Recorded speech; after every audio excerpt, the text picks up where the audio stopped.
Hello everybody, welcome back. Today as well we have got to another video. In this video I'll show you how you can block calls on Messenger. But before that, please do make sure to like our video, subscribe our channel, and yes, without any further delay, let's get into it.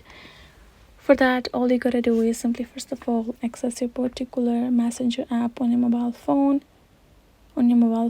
Go ahead, tap on it. Now let's say we have a user whom we would like to simply block, right? Let's say this is the user, unblock him first. Done. And so let's say we don't want to receive any calls or anything from him. First thing we can do is simply we're gonna go ahead, tap on more and restrict this person. And once we have done so, we're gonna tap on this block option and block messages on calls. Tap on block and tap on done. That way we will be able to simply block that person out of our Messenger and they won't be able to call us or text us or anything. If you do not want to block, you simply have option to mute as well. You can simply tap on this mute option and mute them until you change the settings.